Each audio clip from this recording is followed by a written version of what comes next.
Et le mois de Ramadan, c'est une pluie abondante. Subhanallah. Et même le prophète dans un hadith, je vais vous donner juste le sens. Le prophète il dit comme quoi ceux avec quoi il est venu, ça veut dire la révélation, c'est semblable à une pluie. Et les personnes, ils sont semblables à trois terres, trois catégories de personnes. La première terre qui s'abreuve de cette pluie, qui est la révélation, et qui, par la grâce d'Allah subhanahu wa ta'ala, profite de cette eau, dans le sens profite de la révélation, et les gens aussi profitent de l'eau de cette terre, de ce que fait pousser cette terre.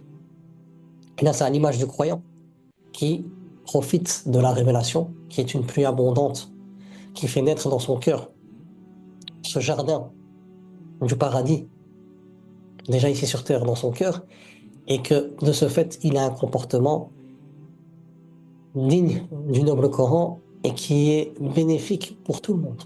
Il partage sa science, il partage ses biens, la personne est bienveillante, etc., etc. Donc la révélation, cette pluie, lui est bénéfique pour lui et pour les autres. Il y a une deuxième catégorie de terre, une deuxième catégorie de personnes, qu'Allah subhanahu wa ta'ala me préserve d'être dans cette catégorie-là.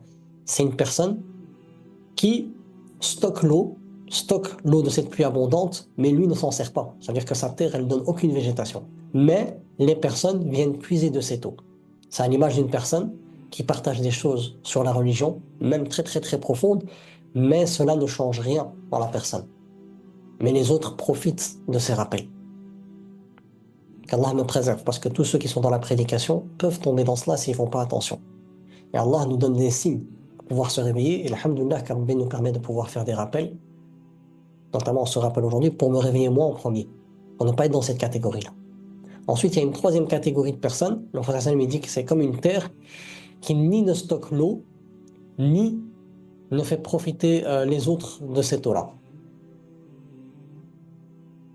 Et nous, on est dans le mois du Coran. Allah il dit que le mois de Ramadan, c'est le mois où Allah a révélé le Coran. C'est le mois de la pluie abondante, notamment qui est en lien avec ce hadith, cette révélation. C'est le mois où Allah subhanahu wa ta'ala fait descendre cette pluie abondante et dans notre cœur, Allah subhanahu wa ta'ala fait germer cette graine de la ilaha illallah pour nous permettre d'être bénéfiques pour nous-mêmes et pour les autres, d'être dans cette première catégorie de hadith que je vous ai dit. À quoi bon lire le Coran chaque jour? À quoi bon aller à la mosquée, écouter le Coran? Et on est comme la troisième catégorie, ou être comme la deuxième catégorie. Quelqu'un voilà, qui écoute les versets du Coran et puis qui partage tout ça avec sa famille et tout, mais ça n'impacte pas son comportement. À quoi bon? Et pour Allah, subhanahu wa ta'ala, c'est grave de dire des choses et de ne pas les respecter. Et c'est pour ça que les prédicateurs, ils ont cette lourde responsabilité de prêcher ce qu'ils font. Le rappel, il est fait pour moi en premier, par la grâce d'Allah subhanahu wa ta'ala. Subhanallah, c'est important de pouvoir se réveiller et de ne pas laisser la paresse prendre le dessus. Et comme je dis, voilà, c'est le mois vraiment de la pluie abondante. Au point que la nuit du destin, c'est comme si tu avais une pluie abondante, une pluie salvatrice de 1000 mois, qui descend en une nuit au Maroc. Et il y a eu la sécheresse pendant plusieurs années, et ça fait 10 jours où il y a des pluies abondantes, il fait que pleuvoir. Et alhamdoulilah, on voit la végétation en train de pousser, ça fait du bien pour les agriculteurs.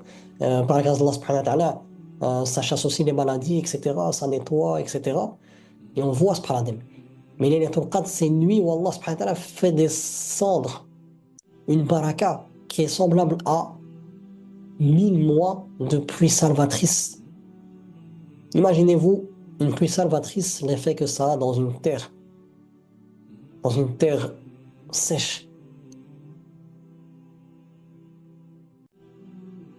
Qu'est-ce que ça peut donner? Subhanallah. Et pourquoi ne pas être dans cette présence? Parce que souvent les gens ils se disent, voilà, moi je ressens rien, j'ai plus le goût de la prière, etc., etc. Le goût, il n'est pas entre tes mains. Allah, par ton libre arbitre qu'il t'a donné, il t'a donné cette responsabilité de la présence. Le goût, faut pas t'inquiéter pour le goût. C'est pas entre tes mains, toi. Mais être présent avec son cœur, ça, Allah subhanahu wa ta'ala t'a donné cette responsabilité. Et la question qu'on doit se poser, c'est est-ce que durant les dernières nuits qui restent du Ramadan, est-ce que je vais être absent spirituellement et présent physiquement? Ou est-ce que par la grâce d'Allah subhanahu wa ta'ala, je vais implorer Allah subhanahu wa ta'ala de m'aider, de pouvoir être présent physiquement et spirituellement et profiter de cette pluie qui va me faire du bien dans ma vie d'ici-bas et dans l'au-delà.